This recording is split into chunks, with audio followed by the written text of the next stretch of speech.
In the vibrant city of Bristown, nestled along coastal hills, stood a sprawling, well-known supermarket chain, Richardson's Market.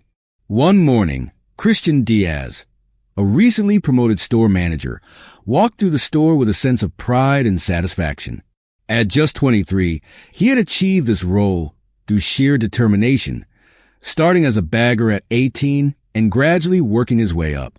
Tall, with neatly groomed dark hair and a confident, easygoing demeanor, Christian was well liked by his staff for keeping a relaxed and enjoyable work environment. He greeted customers with a friendly smile as he walked down the brightly lit aisles lined with meticulously organized products. The bakery's fresh bread aroma mixed with the scent of ripe fruits, giving the store a welcoming, homely atmosphere. As he walked past the checkout lines, he noticed Marcelo, one of the cashiers, hurrying over to him, slightly out of breath. "Christian, there's an elderly lady at the service counter asking to speak with you. She said it's important." Christian raised an eyebrow. He could already feel a sense of irritation creeping up. An elderly lady, he thought, probably another demanding customer. His face hardened as he approached the counter and saw an older woman standing there with calm composure, surrounded by a few curious employees. A bitter memory from his past started to bubble up, making him uncomfortable. He gave a tight, sarcastic smile as he looked the woman up and down. Well, what do we have here?" he began, his tone dripping with condescension. "Let me guess, another helpless elderly lady who needs us to do everything for her because she can't manage on her own." Silence fell over the employees. They exchanged uneasy glances, shocked by Christian's uncharacteristically harsh words. The elderly woman, undeterred, looked him in the eye with an unshakable calmness. "You must be Christian Diaz, correct?" she asked in a serene but authoritative tone. "I'm Celine Richardson." Christian's heart stopped. Blood drained from his face as he realized he had just insulted the owner of the entire supermarket chain. The Celine Richardson, a well-respected businesswoman with a reputation for kindness and wisdom, stood before him. She was a petite, elegant woman in her 70s with neatly styled gray hair and a pastel blazer that gave her an air of sophistication. Her piercing blue eyes conveyed both strength and compassion, a look that instantly silenced Christian. "Ms. Richardson, I didn't realize. I didn't know it was you," Christian stammered, his face burning with embarrassment. "Christian," she replied, her voice firm but calm. "If I were just any customer, would it make what you said acceptable?" Her words hit him like a blow, and he felt the weight of his mistake settle heavily on his shoulders. He knew there was no justifying his behavior. "No, ma'am," he muttered, his voice barely audible. "I'm truly sorry." Without another word, she gestured toward his office. "Let's discuss this further there." In the privacy of his office, they spent the rest of the afternoon reviewing reports and discussing the store's performance. But Christian could barely focus. His mind replayed the humiliating encounter, his hands trembling as he fumbled with the paperwork. Each time Celine looked at him, he felt the weight of her disappointment.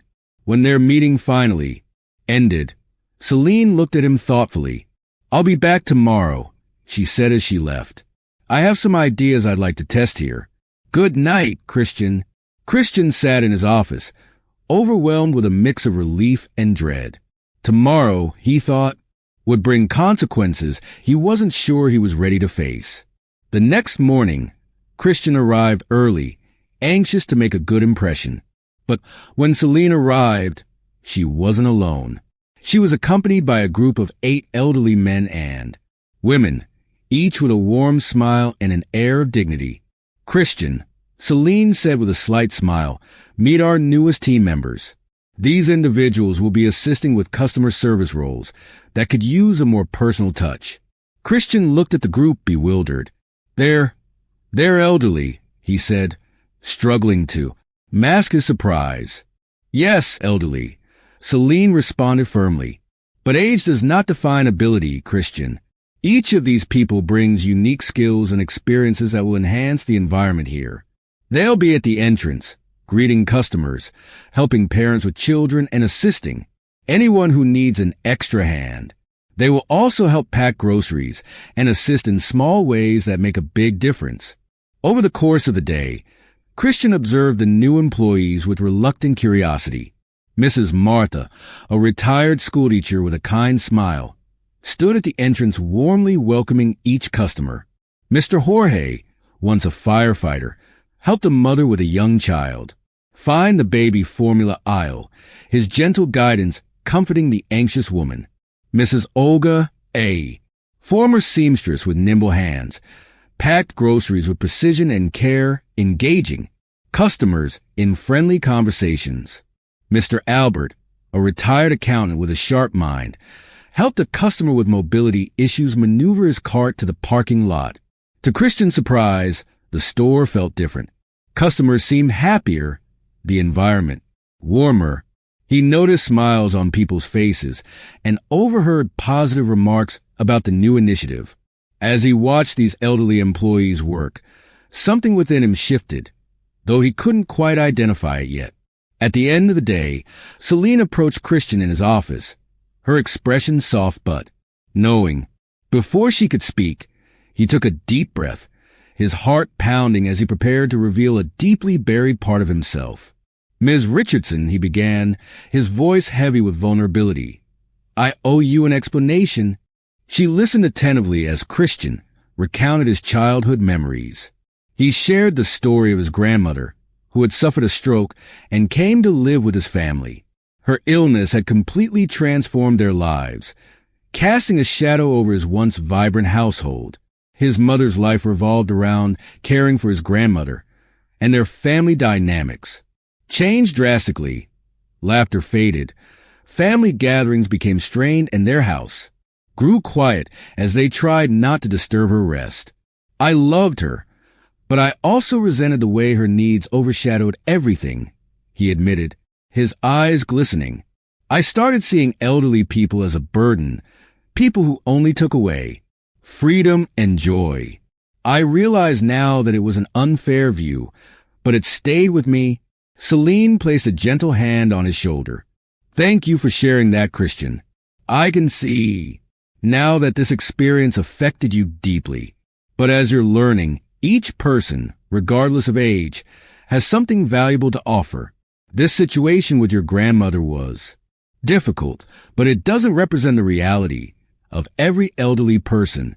Christian felt a weight lift from his chest, and for the first time, he saw the new employees not as burdens, but as remarkable individuals with stories, skills, and wisdom to share. Over the following days, he spent time getting to know them better. Mrs. Martha had once taught literature and was full of fascinating tales from her years in the classroom. Mr. Jorge's heroic stories from his firefighting days captivated the younger employees, while Mrs. Olga charmed everyone with her quick hands and tales of making wedding dresses in her prime. Mr. Albert, with his years of financial expertise, had a knack for organizing and soon found himself helping Christian streamline some of the store's operations. Weeks passed and the store transformed. Sales increased, customer satisfaction rose, and complaints decreased significantly. Celine returned for another visit and was met with a warm, bustling environment filled with laughter and contented customers. She observed Christian chatting and laughing with Mrs. Olga at the checkout, a genuine sparkle in his eyes. "I see a lot has changed here," Celine remarked with a smile. Christian nodded, his face glowing with pride and gratitude. "Yes, it has. But more importantly, I've changed. I've learned so much from these incredible people. They've shown me what it means to embrace life at every stage, to see beyond appearances and to value people for who they truly are." Celine's smile deepened. "That's the wisdom that comes with age, Christian. The ability to see what truly matters." That evening, as he closed the store, Christian watched his new friend saying goodbye to customers. Mrs. Martha shared a warm hug with a regular. Mr. Jorge laughed with a child, and Mr. Albert told a joke that had everyone in stitches. Christian felt an overwhelming sense of gratitude for the journey he had taken, for the lessons he had learned, and for the wonderful people who had opened his eyes. As he walked home, he thought of his grandmother, a pang of regret in his heart for not having spent more time with her. But he knew he had a new beginning, a chance to build a future full of understanding and compassion. His role was no longer just about managing a store. It was about fostering a place of transformation, of encounters, and of life. With a smile, he looked up at the illuminated Richardson's market sign and felt a profound sense of purpose.